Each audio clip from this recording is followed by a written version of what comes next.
So we're back, huh? Can you hear me?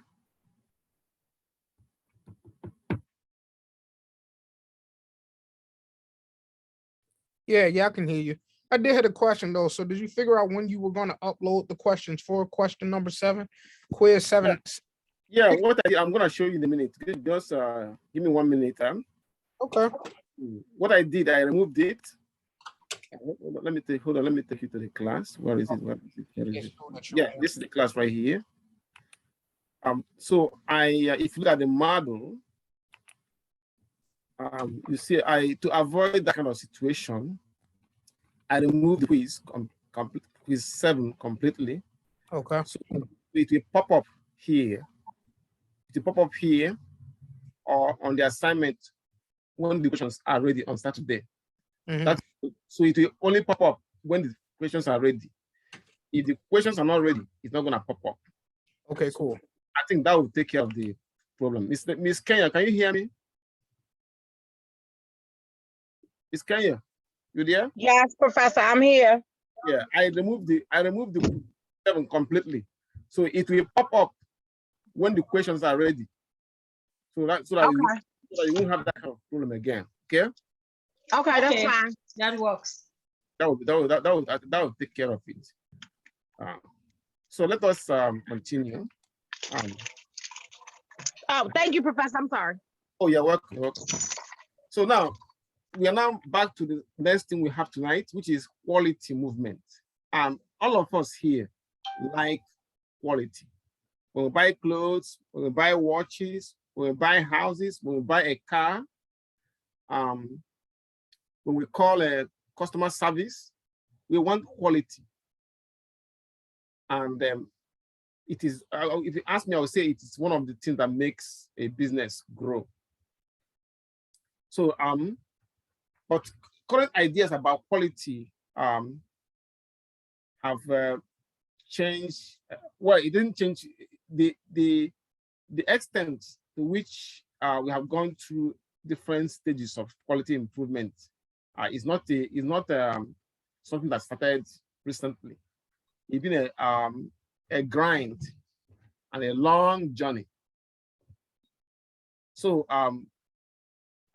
like I wrote here, the current ideas when it comes to quality moved that idea about quality to make it reflect or adjust to the fastness of the current business environment. So when it comes to quality now, it's not only about continuous improvement. It also involves making what we call a breakthrough in how people think and solve problems. So now, started by one man we call the Edward Demings. He's one of the people that did a lot of work when it comes to quality improvement. He introduced the statistical method of quality control. And then I would say that he's the father of a concept that we call the total quality management. So, and what did he do? Now, what is total quality management in the first place? Yeah, when we say total quality management, we are referring to a philosophy that is founded on the notion that long-term success depends on a uniform commitment to quality in every aspect of the organization, every aspect: production, sales, customer service, human resources, and so on and so forth. So that's what they call it, total quality management. It is a much broader concept. It's not only about controlling the quality of the product, but quality of the product, quality of the process, that leads to the production of that, to the making of that product, quality of customer service, quality of when it comes to the hiring process, everything is like a total turnaround when it comes to total quality management.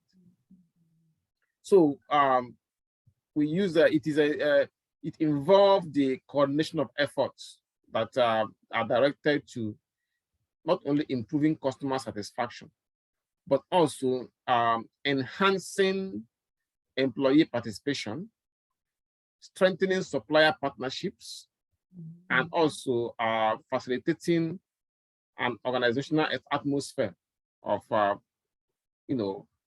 minds having the mindset of continuous quality improvement.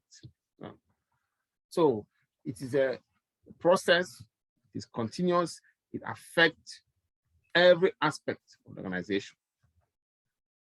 So in other words, we can say that total quality management is a way of thinking about the company or the organization with respect to making quality the king when it comes to the managerial process, and also how people should relate and work in them. Now, relate and work within the organization. I mean.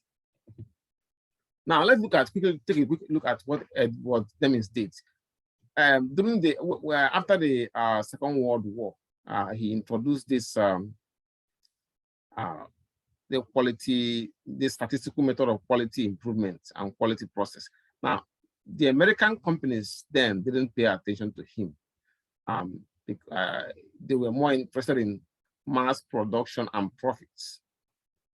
The big five, the big three is when it comes to automobile, we are General Motors, Ford, and then Chrysler.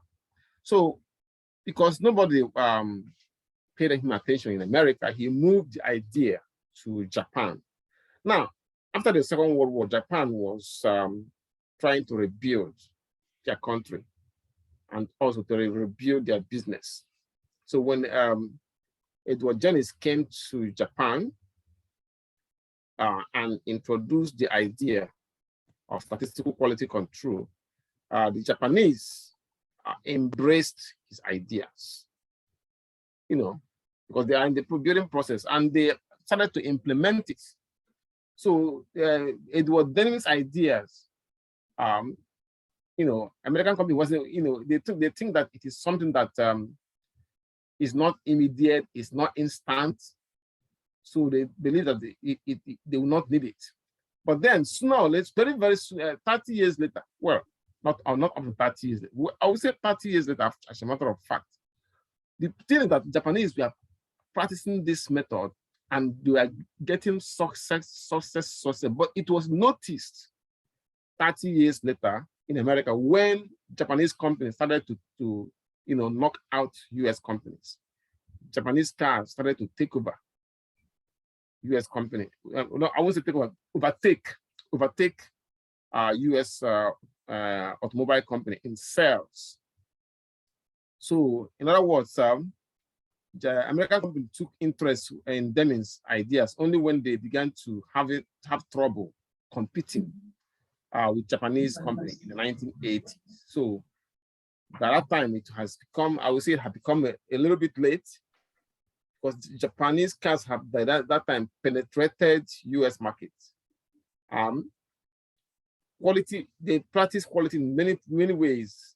Now they are cheaper in cost, and also they have a fuel gas economy. The same gas you use to drive an American car for 40 miles, you can use that same gas to drive a Japanese, let's say 100 miles.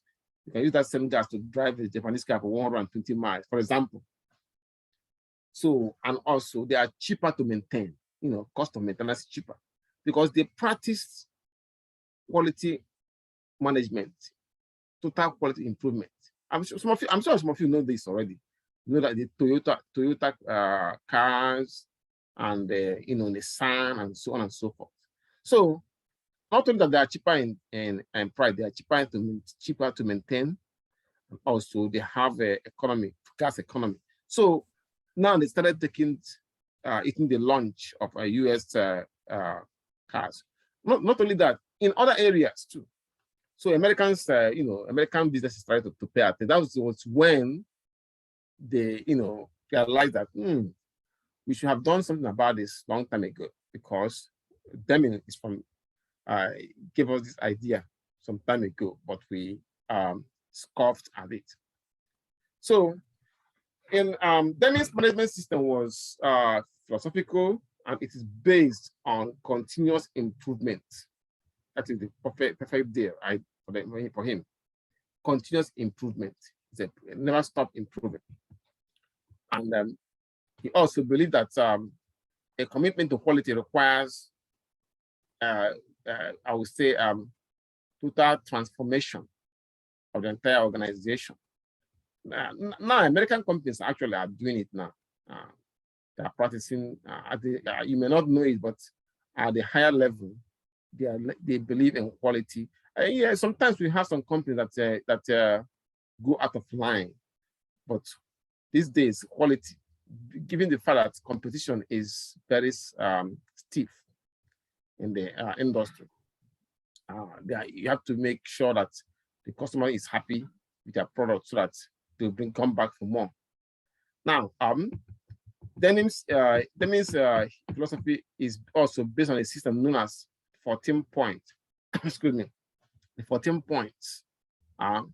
So these points expresses basically they describe the things every organization must do in order to achieve total quality management. Now, those Deming's 14 points, I actually have them here. I think I have it here, I believe. Yeah, I have the 14 points here for Deming's. But I'm going to play a short video that will explain it in a more elaborate form. Well, elaborate but short form. You can even see the picture hear the voice of Deming himself speaking about those 14 points. So let's see what play this short. See in a minute. I'm gonna put it right here. Okay. I'm gonna share the sound. Okay. Share the sound. All right, I'll make sure you hear it.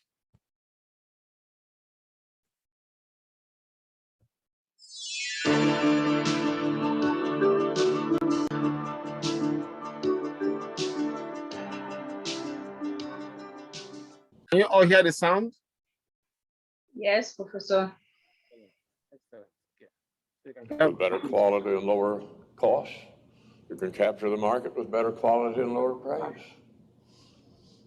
It'll help you to stay in business, provide jobs, more jobs. It's all very simple. One has to know how to produce quality, what quality is, what the ultimate aim, and quality goes all the way through an organization. It can be no better than the top, no better than the intent of the top people. That is Dr. Deming's single most important point. What needs to be done can be done only by top management. Professor Robert Reich, the Harvard economist who joined Dr. Deming and producer Claire Crawford Mason in this discussion, says that management too often thinks that reducing costs will solve the problem.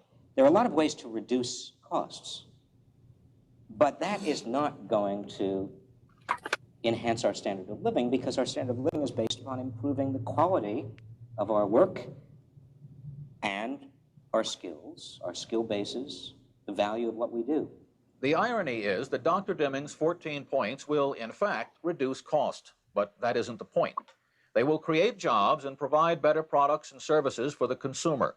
Quality will go up, and so will our skills. Best of all, we can reverse the slide in our standard of living that has become noticeable.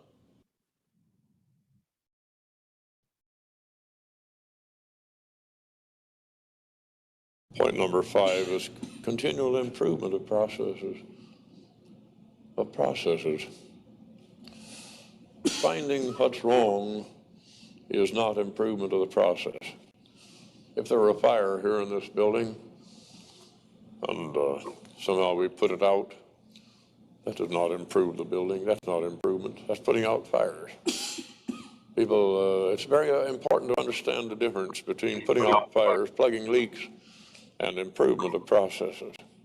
One company I asked, what do you do about these problems? Well, we run it down to the bitter end, and even if we have to go to Brazil to find what happened there, we find it out.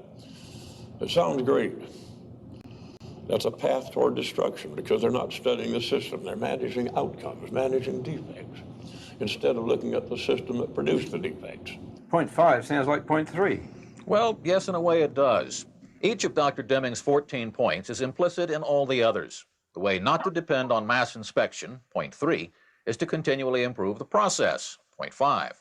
To do that, you'll need quality supplies, point 4. If finding a quality supplier takes time, well, remember point 1, constancy of purpose. And also, remember to adopt the new philosophy, which just happens to be point 2. No one of Dr. Deming's points stands alone, nor did he intend that one should. The 14 points are one philosophy, an original way of looking at business and industry or anything else. But for our purposes, the 14 points are the body of knowledge that management needs to cure America's economic problems. And they have to be learned because no one is born with that kind of knowledge. Point 6, training and retraining. Point number 6 is training and retraining of management and of people. It's no good to tell somebody to do something when he does not understand why. You could not even, you could tell me to wash that table. I would not know what to do if you don't tell me why, what you're going to use it for. If you're going to eat off of it, it's clean enough now. If you use it for some chemical purposes, not at all. Dr. Deming's point is that not only must the workforce be trained to do the job, it must know what the job is and why it is being done. To put it another way, true leadership is not a matter of giving orders, but of giving explanations. Dr. Deming believes that the American workforce is the best in the world, the best educated, the most creative, but it must be led, not driven. Professor Rice says it's a matter of recognizing the worker's value. Your most precious possession is not your financial assets. Your most precious possession is the people you have working there, what they carry around in their heads, and their ability to work together. Dr. Deming says the best way to get workers to work together is to explain specifically what each person's job and responsibility is, then to divide the work into specific steps. Each person treats the next person along the line as the customer who must be satisfied. Everybody as a customer in any organization, in a laundry, bank, newspaper, manufacturing, education, no matter what. To do my work, I need to know who's going to use it. Whom am I working for? In an organization, who's my customer? Why am I here? What am I doing? And the customer, the next stage, must work with the preceding stage. Somebody put it so well, an anonymous contribution in one of my seminars. This I can do for you. Here's what you could do for me. Isn't that nice? When work is organized that way, it's easy to see that two basic beliefs of American management are simply wrong. Blaming the worker, right? In a way. The first belief is that if everyone did the job and worked hard, you'd get quality. But if the process is wrong, all the hard work in the world can't make quality. Make sweat. The second belief is if workers would pay attention and not make mistakes, all our problems would be solved. Won't work. Well, when Dr. Deming is asked about that, he asked people how they think Continental Illinois Bank got into trouble. You think that happened because of mistakes of tellers? Mistakes in calculating interest on penalties and loans? Do you think so? Does anybody think so? From operations? Nonsense. Those things are attributable to management. In fact, Dr. Deming says only 6% of the problems in industry can be traced to the workers. 94% are caused either by management or by the system. And since only management can redesign the system, only management can be blamed if it's wrong. Justice. Well, it's not exactly fair. Just as the workforce has to be trained, so does management. Leadership has to be better. Point number 7 is improvement of leadership, which we commonly call supervision. I think that it should be called leadership. Leading people to help them to do a better job, be it in management or on the factory floor.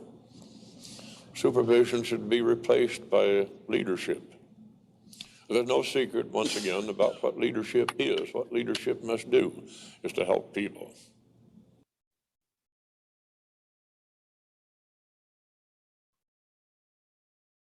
Point 13 is self-improvement, program of self-improvement, education, improvement in other ways, helping people to live better, education in whatever one's fancy might take him into, history, music, archaeology, anything whatever. Keep people's minds developing. Education need not be connected with the work. Maybe better if it's not. Point number 6 is training and retraining for the job. Point number 13 is elevating people's minds. No organization can survive with just good people. They need people that are improving. And the problem is people at the top. In any profession, the good ones are hard to find. Help people to be good ones. But the education need not be connected with the work. Keep people's minds moving. So he was explaining the point as he goes. Now I'm going to list the point for you, the 14 points. First one has to do with creativity. Say create constancy of purpose for improvement of product and service. So under this, he recommended radical new definition of company's role. A better way to make money is to stay in business and provide jobs through innovation, research, constant improvement, and maintenance. The second point is to adopt a new philosophy. Under this, he explained that companies need to be changed into learning organizations. So, in this case, he said that when you are learning, there have to be a room for mistakes, and it's just human nature. So, please, can you mute yourself, please, Kenya? So his recommendation was that it has to do with the new belief in which mistakes and negativism are unacceptable. Now, another one is cease dependence on mass inspection. Eliminate the need for mass inspection by building quality into the product. 4 is end awarding business on price. Instead of aim at minimum total cost, move towards single suppliers. Then improve the system, that's number 5, of production and service constantly. That means continuous improvement of the production system and service. Now, number 6 is about training. So constant training. Number 7 is leadership, which consists of helping people to do a better job, to learn by objective methods. Number 8, drive out fear. So be open to employee questions. Basically, that's what he's saying. So to assure better quality and productivity, it's necessary that people feel secure at the job. Give them room to ask questions. Number 9, break down barriers between departments. He was saying that company departments or units compete with each other or have goals that conflict. So instead of competing, they should work together. So of course, you heard Mr. Deming in the video, what he said about it. Then another one is eliminate slogans as rotation, numerical targets for the workforce. This never helped anybody do a good job. Let workers formulate their own slogans. Then they will be committed to the content. These are the 14 points he developed long time ago. Of course, there have been changes to all these things, or changes or modification of them. Another one is the eliminate numerical quotas or work standards. So it says that quotas take into account only numbers, not quality or methods. So in other words, they don't guarantee efficiency. Instead, they guarantee inefficiency and high cost. And number 12 says remove barriers that prevent workers from taking pride in their workmanship. 13 says institute vigorous program of education. So get employees' mind busy. If I may quote Mr. Deming, Dr. Deming. Another one is take action to accomplish the transformation. So he said this will require a special top management team with a plan of action to carry out the quality mission. So these are the 14 points that Mr. Deming developed. Of course, there are a place where he discussed them elaborately, and also action plan of action, so that you see the steps for implementing the 14 points. Now, the Deming way, when we say the Deming way, we are referring to the emphasis in surveying customers, consulting production line workers to help solve quality problems and teamwork. These are the Deming way. So now Japan accepted his system because the Japanese, like I said, they were trying to review their economy after the war. And another reason the Japanese people accepted the Deming's way is that, in addition to the fact that it makes sense, made a lot of sense, at least on that time, Japanese, their workers, we are used to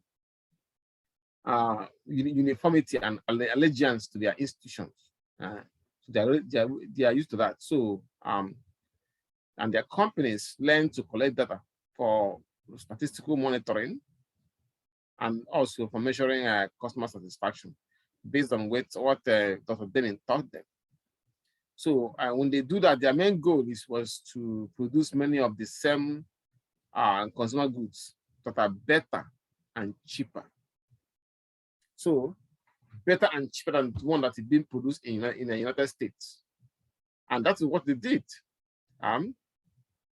So eventually they're able to penetrate US market. And they will just now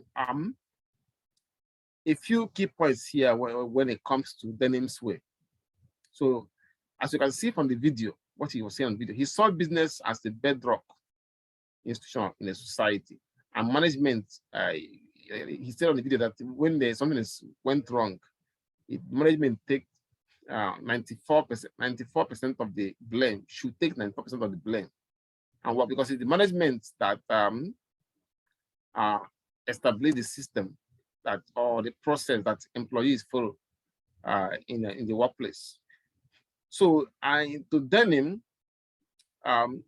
businesses are the bedrock institution in a society, just like we have churches and schools. So now those companies that appreciate the contribution of their employees achieve success, achieve long-term success. So if if the company or the organization want to improve efficiency and productivity, they have to figure out a way to use their employees' ideas or their suggestions. Now, usually the companies that applied his ideas, like I said, the idea was introduced after the Second World War. So many companies in Japan applied that ideas in the 1950s and 1960s. And then by 1980, they were really they was very competitive. They have attained competitive edge against, much better than US companies. So that was when the companies in the US started to, take notice. So in other states, they adopted it out of desperation.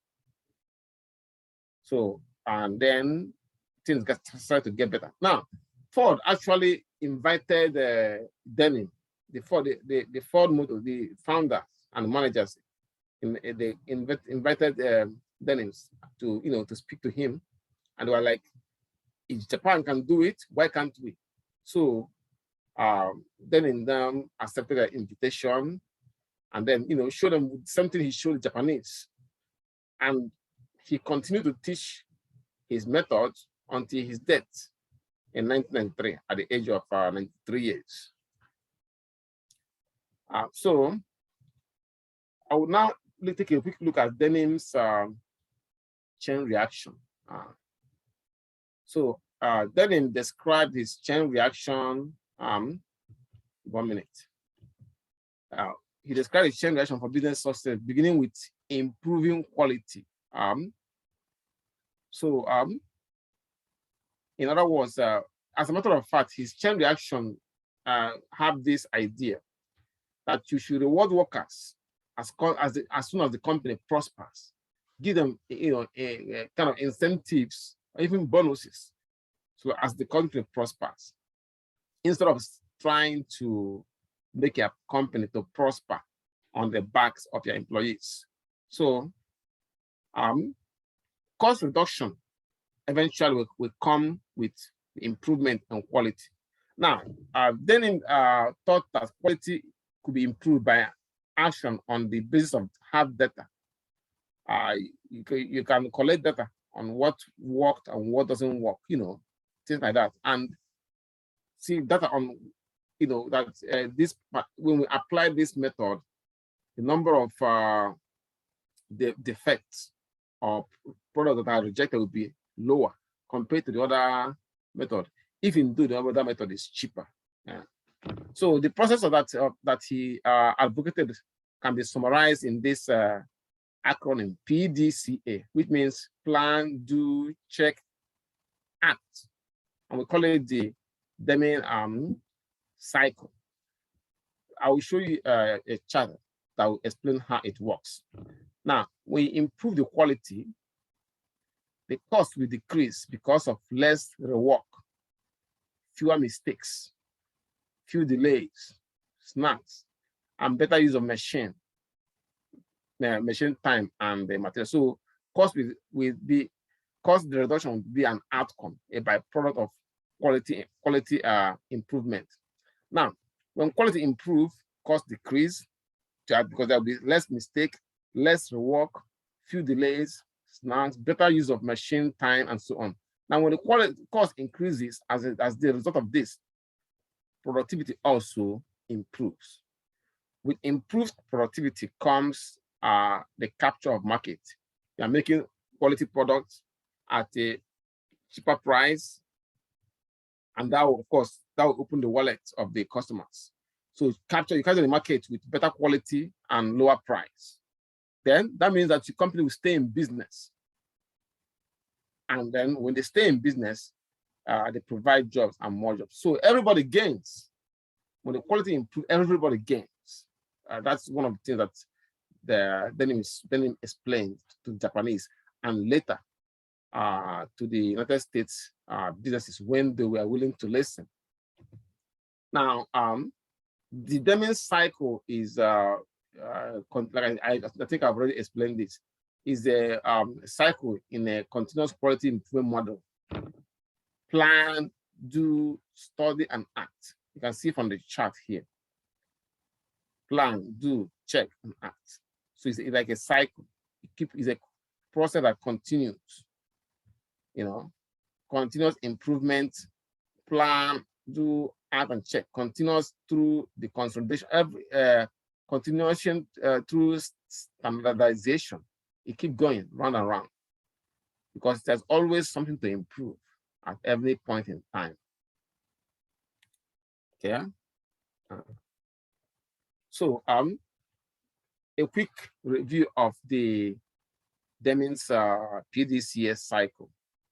Step 1 means plan. Plan desired change based on empirical data. Make it pilot tested if necessary.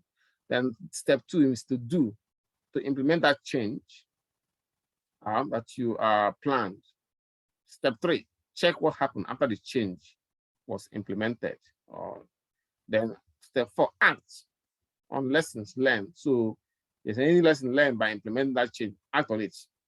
The lesson might be, oh, we can't use this supplier anymore. Let us use the supplier from, we can use the supplier from Baltimore, even though it is cheaper.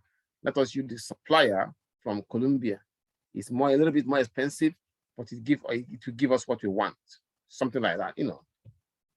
Now, we don't have much, we have less than 4 minutes, which will not let us accomplish a lot. But